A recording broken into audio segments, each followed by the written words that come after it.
नमस्कार दोस्तों, एक बार फिर से स्वागत है आपका मेरे यूट्यूब चैनल पर। तो दोस्तों, एक महिला होती है और वो अपने भतीजे से बोलती है कि तुम कहाँ जा रहे हो, एक काम करो, खाना वगैरह खा के जाना। और इधर पर भतीजा भी चाची से बोलता है, ठीक है चाची जी, आप जल्दी से खाना बना लो, मैं खाना खाने के बाद निकल जाऊँगा। अब खाना वगैरह खा लिया जाता है, भतीजा खाना खा लेता है। अब इधर चाची बोलती है कि अरे तुम क्या करोगे घर जाके, अकेले तो रहते ही हो, एक काम करो इधर ही सो जाओ।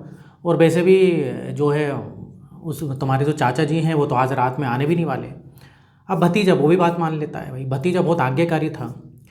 अब फिर भतीजा बोलता है ठीक है चाची जी, मैं कहाँ सोऊंगा। तो अभी ये जो भतीजा मतलब भतीजा जब ऐसा बोलता है कि चाची जी मैं कहाँ सोऊंगा, तो चाची बोलते एक काम करो, इधर ही मेरे बिस्तर पर सो जाओ।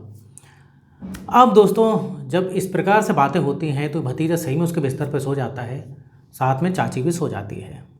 और यहीं से दोस्तों एक कहानी शुरू होती है और यहीं से एक कांड होता है जो कि सबके होश उड़ा देता है। तो क्या है दोस्तों ये सच्ची कहानी, इसको हम विस्तार से जानेंगे। और ये जो कहानी है, घटना है दोस्तों, बहुत वायरल हो रही है सोशल मीडिया पर। तो हम पूरे वीडियो को जो है विस्तार से जानेंगे, लेकिन वीडियो में आगे बढ़ने से पहले आपसे रिक्वेस्ट है कि आप चैनल को सब्सक्राइब कर लें। अगर आपने अभी तक नहीं किया है तो वीडियो को लाइक करते हैं, नहीं तो आप बाद में लाइक करना भूल जाते हैं। इस सच्ची घटना की शुरुआत होती है उत्तर प्रदेश से। उत्तर प्रदेश में बलिया जो जगह है वहाँ पर थाना लगता है नागरा। वहाँ पर सियाराम नाम के एक व्यक्ति रहा करते हैं, जिनकी उम्र है 40 साल। अब सियाराम दोस्तों वहीं पर एक गांव होता है तड़वा गांव। तो उस गांव में जो है बीएसपी के नेता थे, बहुजन समाज पार्टी के, मतलब उधर के जो क्षेत्रीय अध्यक्ष वगैरह जो होते हैं ना दोस्तों, वहाँ के वो अध्यक्ष थे, नेता थे, अच्छी खासी नेतागिरी कर रहे हैं और काफ़ी सालों से कर रहे हैं।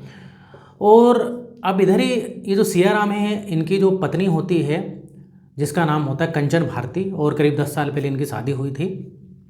कंचन भारती शादी हुई थी, फिर जो है कि बच्चा भी था इनका, जो कि कंचन भारती बच्चों को देखभाल करती, तो साथ ही साथ दोस्तों वो कुछ पढ़ाई करती है जैसे कि होम्योपैथिक डॉक्टर और जो आयुर्वेदिक वाले डॉक्टर होते हैं ना, इस प्रकार की वो कुछ डॉक्टरी की पढ़ाई कर रही थी। अब पढ़ाई भी करती है, बच्चों को भी संभालती है, लेकिन इधर पर जो सियाराम होते हैं ना, जैसे कि मैंने बताया कि दोस्तों वो नेतागिरी करते थे। हालांकि उनकी खेती बाड़ी भी थी, तो वो खेती बाड़ी भी देखते थे या फिर किसी मजदूर को लगा देते थे, लेकिन मेनली वो थे भाई नेतागिरी जो है वो मतलब नेतागिरी काफ़ी अच्छी तरीके से किया करते थे। इसी के चलते वो कई बार सुबह जाते थे तो रात में आते थे, कई बार फिर आते भी नहीं थे रात में, क्योंकि भाई नेता जो लोग होते बाहर मीटिंग में जाना पड़ता है, तो इस प्रकार से वो घर में समय नहीं देते थे। अभी सियाराम जो है, उनका एक भतीजा होता है जिसका नाम होता है बालकेश्वर। अब बालकेश्वर को बोलते हैं, और उसकी बालकेश्वर की उम्र होती है 26 साल के आसपास की उम्र होती है, और वो बैचलर था, अभी तक उसकी शादी नहीं हुई थी। अब इधर पर बालकेश्वर को बोलते हैं कि देख ऐसा है भतीजे, कोई भी काम है ना घर में, अगर तेरी चाची बोलती है तो करती है कर, या ये खुद भी बोल देते थे सियाराम के, तू यार थोड़ा देख लिया कर, मुझको समय नहीं मिलता। बालकेश्वर भी बहुत सीधा साधा लड़का था, बोलते हैं कि ठीक है चाचा जी, अब चिंता मत करो। इस प्रकार से चलता रहता है और सियाराम अपनी नेतागिरी करते हैं। और ये जो सियाराम है, वार्ड 32 से पार्षद के जो है चुनाव भी लड़ चुके थे ये, हालांकि वो चुनाव हार गए थे। अब दोस्तों, कभी भी चाची को मार्केट जाना है, किधर कहीं भी जाना है, जैसे कंचन को, तो भतीजे बालकेश्वर को बोल देती थी। तो इस प्रकार से बालकेश्वर पूरा ख्याल रखता था घर का। बच्चे कई बार स्कूल जाते थे, बच्चों को स्कूल छोड़ देता था। अब ऐसा चलता रहता है, लेकिन एक दिन की बात है, घर पर दोस्तों कोई नहीं था। ये जो सियाराम है, कंचन भारती के पति, ये कोई मीटिंग में गए थे, जो कि दूसरे दिन इनको आना था। ये बोल के गए थे कि मैं अगले दिन आऊँगा। और बच्चे भी जो है मामा के घर मतलब मामा के घर गए हुए थे, तो बच्चे भी नहीं थे। अभी कंचन भारती बोलती है, कुछ सामान वामान लेके दोनों आते हैं, बालकेश्वर और कंचन। जब ये चाची भतीजे जब सामान लेके घर आते हैं तो भतीजा जाने लगता है। तो ये चाची बोलती हैं कि बालकेश्वर तुम कहाँ जा रहे हो, एक काम करो खाना खा के जाना। बालकेश्वर रुक जाता है, खाना खाने के बाद फिर ये जाने लगता है। तो फिर वो कंचन बोलती है चाची से कि कहाँ जा रहे हो बालकेश्वर, तुम एक काम करो इधर ही सो जाओ, क्या तुम घर जाके करोगे भी क्या, मैं इधर अकेली हूँ, इधर कभी किसी चीज़ की मुझको ज़रूरत पड़ जाए तो। अभी बालकेश्वर भी रुक जाता है। अब बालकेश्वर बोलते हैं ठीक है मैं कहाँ सोऊंगा, मेरे बिस्तर बता दो। तो ये बोलते एक काम करो तुम भाई मेरे बिस्तर पर ही सो जाओ। तो ये उसी के बिस्तर पर लेट जाता है। इधर पर ये कंचन भारती कुछ किचन का काम वगैरह निपटाती है। काम निपटाने के बाद ये उसी बिस्तर पे ये भी सो जाती है। अब दोस्तों, जब ये कंचन भारती सो जाती है, मतलब एक ही पलंग पे दोनों सो रहे थे, तो बालकेश्वर उसके पैरों से मतलब अपने पैरों से उसके पैरों पर रख देता है, इस प्रकार से कुछ हरकत करता है। कंचन तो दोस्तों वैसे ही राजी थी, इसकी चाची तो पहले ही राजी थी और ये बाल केसवर भी समझ गया था। बस दोस्तों फिर क्या था, कहने की बात ही नहीं, फिर सब कुछ हो जाता जो नहीं होना चाहिए था। दोनों के बीच भाई आपसी सहमति से संबंध बन जाते हैं। संबंध बनाने के बाद दोस्तों ये बालकेश्वर बोलता है अपनी चाची से, कंचन भारती से, कि देखो चाची, चाचा जी को मत बताना, नहीं तो बहुत दिक्कत हो जाएगी। चाचा मेरे पर जो है बहुत भरोसा करते हैं, उनको कल के दिन पता लग गया तो दिक्कत हो जाएगी। तो कंचन भारती बोलती, कह रही तू चिंता क्यों कर रहा है, मैं पागल हूँ कि बताऊँगी उनको। इस प्रकार से भाई बालकेश्वर को अच्छा लगता है और फिर से एक बार ये संबंध बनाता है। अब दोस्तों ये तो बात बताने की ज़रूरत नहीं है, जब एक बार किसी के साथ ऐसा हो जाता है, संबंध बना ले, तो फिर तो दूसरी बार, तीसरी बार, 100 बार, जितने बार भी बनाओ। अभी चलता रहता है। कभी घर पर कभी कोई दिक्कत हो जाती तो ये होटल में जाने लगे दोस्तों, होटल में बनाने लगे। घर में मान लो बच्चा है, नहीं बना पा रहे हैं, या सियाराम इसका पति आ गया कंचन भारती का, तो होटल भी चले जाते। इस प्रकार से चलते रहता है। अब ऐसे करते करते दोस्तों दिन बीतने लगते हैं और इधर पर कंचन भारती जिस चीज़ की पढ़ाई कर रही थी वो कंप्लीट हो जाती है। पढ़ाई कंप्लीट होती है और इसमें बालकेश्वर का बहुत बड़ा हाथ था दोस्तों, कॉलेज ले जाना, पेपर दिलाना, ये सब करता था वो। अगर ये इसका पति सियाराम रहा तो ठीक है, नहीं तो ये भतीजा तो करता ही था। अभी सब कुछ हो जाता है तो ये सियाराम से बोलती कंचन, इसकी पत्नी, कि ऐसा है कि मैं क्लिनिक खोल लेती हूँ क्योंकि मेरी पढ़ाई वगैरह कंप्लीट हो गई है, तो कोई क्लिनिक दुकान वगैरह इस प्रकार से देख के मैं सोच रही हूँ क्लिनिक खोल लूँ। तो सियाराम भी दोस्तों बोलता है कि बिल्कुल अच्छी बात है ये तो वहीं पर एक मार्केट में एक दुकान जो है किराए से लेके क्लिनिक ये खोल लेती है कंचन। क्लिनिक खोलती है भाई, मरीज़ भी आने लगे, मरीज़ आते थे और इधर पर जो है सियाराम उसको कई बार अपनी पत्नी कंचन को लेने भी आते थे, छोड़ने जाते थे, और वो नहीं तो फिर बालकेश्वर तो था, भतीजा तो था ही। इस प्रकार से चलता रहता है। कई बार दोस्तों ऐसा भी होता था जब क्लिनिक पर कोई नहीं रहता था तो ये कंचन भारती और बालकेश्वर दोनों क्लिनिक पर ही संबंध बना लेते हैं। अब इधर कानों कान किसी को खबर नहीं रहती, थोड़ी बहुत कुछ उड़ती हुई खबर इसके सियाराम के कानों में जाती है कि यार तुम्हारा भतीजा कुछ ज़्यादा ही, मतलब तुम्हारी पत्नी को लेकर घूमता है, ऐसे कुछ बात जाती। तो लेकिन इधर सियाराम ध्यान नहीं देते क्योंकि सियाराम ने खुद बोल के रखा था बालकेश्वर से भी कि कभी चाची तेरी कुछ बोले तो मना मत करना, और उधर कंचन को बोल के रखा था कुछ भी काम हो अगर मैं नहीं हूँ तो बालकेश्वर को बुला लेना। वो ज़्यादा ध्यान नहीं देता। अब सब कुछ बढ़िया चलते रहता है। लेकिन दोस्तों 11 अगस्त 2026 की बात होती है। सियाराम अपनी पत्नी कंचन को क्लिनिक जो है छोड़ने जाता है। अब क्लिनिक छोड़ने जाता है और उसके छोड़ के तो आ जाता है। अब शाम को जब ये घर पहुंचता है, कौन, सियाराम, जब सियाराम शाम को पहुंचता है तो वो देखता है कि उसकी बीवी मौजूद नहीं है। 8:30 का समय हो रहा है।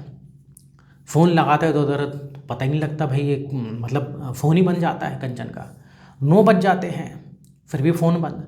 इधर ये बालकेश्वर को फ़ोन लगाता है, उसका फ़ोन भी बंद, दोनों के फ़ोन बंद। अब ये सियाराम समझ में नहीं आता है सियाराम को, इतनी टाइम हो गया, इतने समय तक तो उसकी पत्नी आ जाती है और नहीं भी आती तो फ़ोन क्यों बन जा रहा है, और बालकेश्वर की फ़ोन बन जा रहा है, इधर दोनों का फ़ोन बन जा रहा है।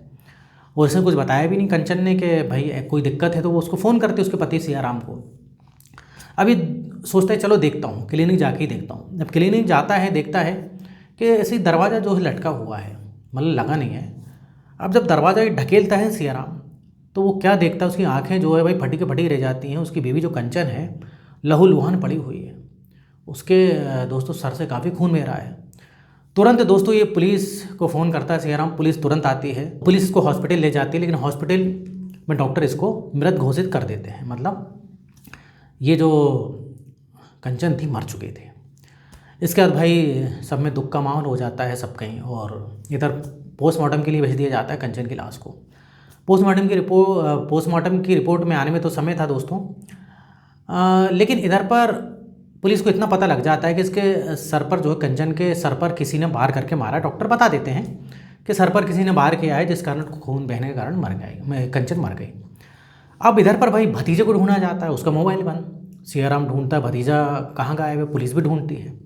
इतने में पुलिस को सूचना मिलती है कि भाई जो बालकेश्वर है वो उधर ही झाड़ियाँ है, मठ बाबा जो जगह लगती है वहाँ पर झाड़ियों के पास ये पड़ा हुआ है लहूलुहान। पुलिस तुरंत जाती है, उसको अस्पताल ले जाती है। तो दोस्तों वो ठीक था, मतलब खतरे से बाहर था। अब पुलिस पूछती है उससे कि भाई चक्कर क्या है, तुम सच सच बताओ कि ये तुम्हें किसने मारा, पूरा सच सच बताओ। तो इधर बालकेश्वर दोस्तों पहले तो थोड़ी बहुत इधर की बातें घुमाता है, लेकिन पुलिस को कहीं ना कहीं शक जो है इस बालकेश्वर उर्फ बिट्टू कहते थे, बिट्टू पर शक हो जाता है। क्योंकि कुछ कॉल रिकॉर्ड्स ये कह रहे थे कि ये बालकेश्वर जब कंचन मरी तो ये वहाँ पर मौजूद था, बालकेश्वर उर्फ बिट्टू। फिर दोस्तों जब थोड़ी सी सख्ती से पुलिस पूछताछ करती है तो बिट्टू पूरी कहानी दोस्तों बताने के लिए तैयार हो जाता है। इस पूरी हत्या में बिट्टू का ही हाथ था। बिट्टू बताता है कि क्लिनिक पर जो है इसकी चाची कंचन काम किया करती थी, लेकिन कई बार जब ये जाता था ना तो एक शख्स जो है उससे काफ़ी बात करती थी। कई बार क्लिनिक पर कोई नहीं रहता था, ये शख्स घंटों घंटों बातें करता था। मतलब इधर कंचन का अफेयर अब बालकेश्वर के अलावा कोई दूसरा या बोले तो तीसरा व्यक्ति भी था उधर पर। अब इधर पर ये एक बार अपनी चाची को बोलता है कि ये कौन है और क्यों बार बार आता है, मुझको सब पता है, क्या कर रही हो तुम इधर पर, ऐसा वैसा। तो इधर कंचन इसकी चाची बोलती है, देख बालकेश्वर तू अपने काम से काम रख, मतलब से मतलब रख, तुझे इधर आना हुआ नहीं आना मत आ, क्लिनिक आने की कोई ज़रूरत नहीं, घर भी आने की कोई ज़रूरत नहीं, मुझे जो करना मैं कर रही हूँ, तू ज़्यादा मेरे बीच में जो है मेरे मामले में टांग मत अड़ा। इस प्रकार से कंचन बोल देती है। अब लेकिन एक बार की बात है दोस्तों, एक बार ये क्लिनिक पर पहुंचता है तो ये अपनी चाची को कुछ आपत्तिजनक मतलब एक शख्स के साथ देख लेता है। अब उसी बात को लेकर वो शख्स तो चला जाता है, उसी बात को लेकर विवाद हो जाता है। तो कंचन इसकी चाची फिर से बोलती है कि तुझे क्या मतलब, तुझे क्या करना है, मैं कुछ भी करूँ भाई, तुझे इससे क्या लेना देना, तू कोई मेरा पति है क्या। अब इधर ही दोस्तों बहस इतनी बढ़ जाती है और कहीं ना कहीं ये बालकेश्वर बिट्टू उसकी चाची से प्यार करने लगा था।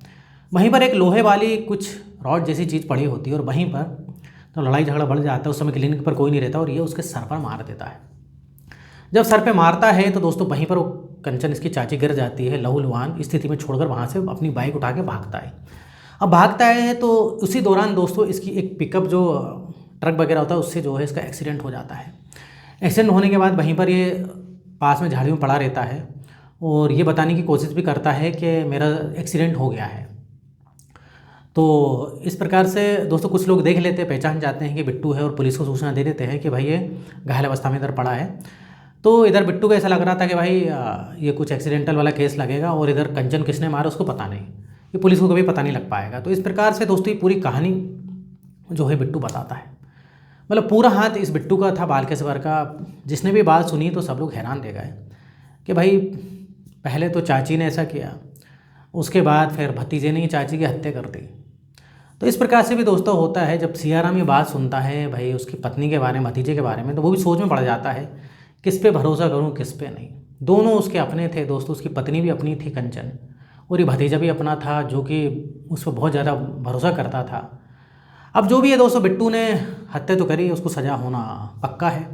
तो इस प्रकार से दोस्तों ये घटना थी और ये सच्ची घटना हाल ही में बहुत ज़्यादा जो है मीडिया में वायरल हो रही है। तो इधर पर दोस्तों इस वीडियो बनाने का पर्पस मेरा ये है कि इधर आपको सतर्क करना है। भरोसा आज की डेट में किसी पे भी नहीं कर सकते, आपको सतर्क रहने की ज़रूरत है। कभी कभार की बात ठीक है, लेकिन इस प्रकार से आप कोई भी महिला जैसे अकेली रहती है और आप किसी के भरोसे छोड़ दो, भले वो आपका रिश्तेदार है, लेकिन भाई कांड होने में समय नहीं लगता है।